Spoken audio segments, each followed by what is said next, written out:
ये है हमारा रथ जो कि हमारी पूरी जर्नी में हमारा साथ देने वाला है। ये हमारा रथ है। चंबल की जे बानगी बात करें दो टूक, एक हाथ में मूछ है एक हाथ बंदूक।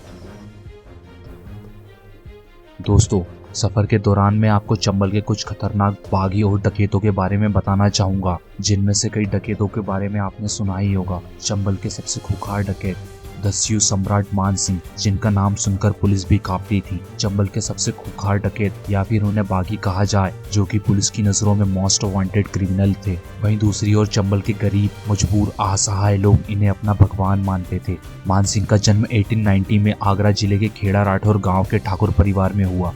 बात है 1928 की, जब एक सीधे साधे युवक पर सबसे पहले मर्डर का दाग लगा और अपनी जान बचाने के लिए इन्होंने चंबल का रुख किया। डाकू मान सिंह की कहानी के पन्ने आज भी बीहड़ बार बार खुलता है। तेज दिमाग, बहुत दूर तक की सोच रखने वाला व्यक्ति, जो चंबल के चप्पे चक्के से वाकिफ था। इसने आज़ादी के 8 साल पहले और आज़ादी के 8 साल बाद तक चंबल में और चंबल के लोगों के दिलों में राज किया। पुलिस ने मान सिंह को मारने के लिए 90 बार इनकाउंटर के प्रयास किए।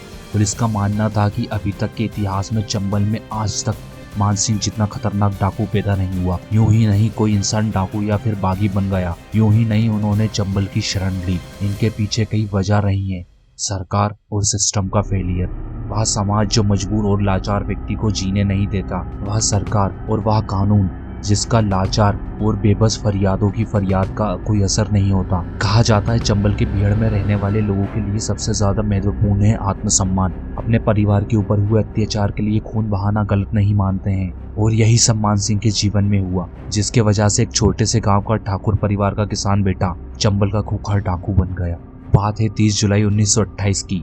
गांव के लोगों का कहना है यह लड़ाई की शुरुआत वैसे कुएं से पानी भरने की वजह से हुई। गांव के कुछ दलित समुदाय के लोग कुएं से पानी लेने के लिए गए थे। तब वहां दबंग ब्राह्मण परिवार के लोगों ने उन दलितों को कुएं से पानी लेने से मना कर दिया और उन्हें वहां से भगा दिया, जिसके बाद लोग ठाकुर मान सिंह के पास शिकायत लेकर पहुंचे।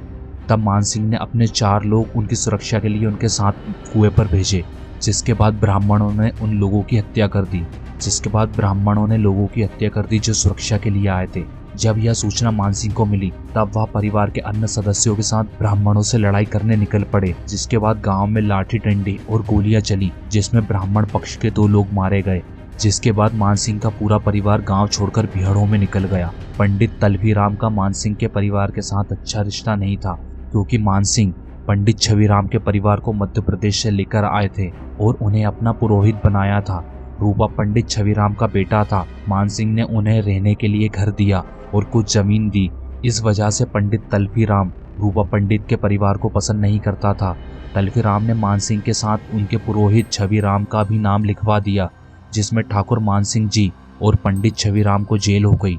जब पूरा देश आज़ादी की मांग के लिए तड़प रहा था, उस वक्त चंबल के भीड़ के इस गांव में बदले की जंग चल रही थी। जब मान सिंह जी सलाखों में थे, उस वक्त दबंग ब्राह्मण तलभीराम ने उनके 2 बेटों जसवंत सिंह और धर्मंत सिंह को पंचायत में समझौता करने के बहाने बुलाया और उन्होंने पुलिस को सूचना देकर उनका एनकाउंटर करवा दिया, जिसमें जसवंत सिंह मारा गया।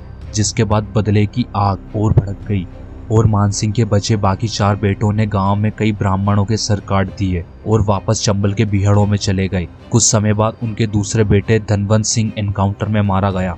जब ठाकुर मान सिंह जेल से रिहा हुए, तब उनके दोनों बेटों के पुलिस मुठभेड़ में मारे जाने के गम ने उनके अंदर बदले की आग एक बार फिर जला दी। इसके बाद मान सिंह नहीं, बागी मान सिंह कहलाए। मान सिंह जी के परिवार वाले बताते हैं, जब वह जेल से रिहा होकर घर पहुंचे, तब उनकी पत्नी रुक्मणी देवी उनके 2 बेटों के खोने के गम में रो रही थी। लेकिन मान सिंह ने लड़ाई न लड़ने का फैसला लिया। तब एक रोती हुई माँ ने कहा, तुमको कसम है, तुम अपने बेटों की मौत का बदला लोगे या फिर जिंदगी भर के लिए चूड़ियां पहन लोगे। तब मान सिंह ने कहा, तुम ठाकुरों की कसम जानती हो, एक बार जंगल में गया तो फिर वापसी का कोई रास्ता नहीं होगा। जिसके बाद मान सिंह ने अपने बेटों तहसीलदार सिंह और सूबेदार सिंह से कहा, अब वक्त है बदला लेने का।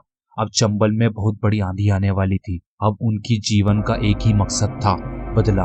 और मान सिंह ने 17 लोगों के साथ मिलकर गैंग बनाया। उनकी गैंग में उनके दोस्त के बेटे, उनके भाई, भतीजे और अन्य लोग शामिल हुए।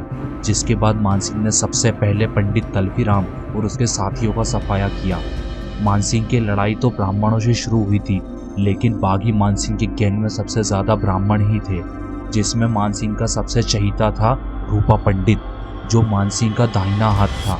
जब मानसिंह का परिवार बिहड़ों में निकल गया था, उस वक्त उनके पुरोहित भी उनके साथ गांव छोड़कर चले गए और कई दिन तक वह भी भटकते रहे। उसके बाद से चंबल में एक नया रिवाज शुरू हुआ, पकड़। चंबल में पहले डकैती होती थी, लेकिन मानसिंह डकैती में भरोसा नहीं करते थे। उनका मानना था डकैती करने में निर्दोषों की जान जाती है, हमें किसी गरीब और निर्दोष को नहीं सताना है। तब से चंबल में उन्होंने पकड़ करना शुरू किया। पकड़ का मतलब होता किडनैपिंग, यानी किसी पैसे वाले बड़े व्यापारी को पकड़कर उससे फिरौती ली जाए और उस फिरौती के पैसों को बागी मानसिंह गरीबों में बांट दिया करते थे। उन्होंने कई गरीब लड़कियों की शादी भी की, जिसके वजह से बागी मानसिंह चंबल के मसीहा बन गए थे। लोग उन्हें महाराजा मानसिंह के नाम से पुकारने लगे थे। मानसिंह के गिरोह ने लगभग 322 लोगों की हत्या की थी, जिनमें लगभग 300 के आसपास पुलिस वाले मारे गए थे। मानसिंह जी के बेटे तहसीलदार सिंह को पुलिस ने हिरासत में ले लिया, जिसके बाद कोर्ट ने फांसी की सजा सुनाई। इस घटना से ठाकुर मानसिंह टूट गए। कुछ समय बाद मानसिंह को दूध में किसी ने जहर मिलाकर पिला दिया, जिसके वजह से वे कमजोर हो गए और पुलिस से हुई एक मुठभेड़ में पुलिस के जवान गोविंद सिंह थापा की गोली से वह मारे गए। तब भारत आज़ाद हो चुका था और भारत के नए राष्ट्रपति डॉक्टर राजेंद्र प्रसाद बन चुके थे। तब तहसीलदार सिंह की मां यानी मानसिंह जी की पत्नी रुक्मणी देवी जी ने चंबल के बागी डकैत गिरोह के साथ मिलकर राष्ट्रपति जी को चिट्ठी लिखी, जिसमें शांति मिशन कार्यक्रम के दौरान आचार्य विनोबा भावे का भी समर्थन रहा। उस चिट्ठी में यह लिखा था, अगर तहसीलदार सिंह जी की फांसी को माफ कर दिया जाए और उन्हें रिहा कर दिया जाता है, तब चंबल के सारे बागी और डाकू सरेंडर कर देंगे। जिसके बाद सरकार ने तहसीलदार सिंह जी को रिहा कर दिया। तहसीलदार सिंह जी को रिहा करने के बाद सरकार ने उन्हें एक 4 पहिया वाहन यानी जीप दी, जिससे उन्होंने पूरे चंबल का भ्रमण किया और लगभग 350 बागी उन्होंने बटेश्वर में हाजिर कराए और लगभग 450 बागी उन्होंने ग्वालियर के फूलबाग में हाजिर कराए यानी सरेंडर करवाए।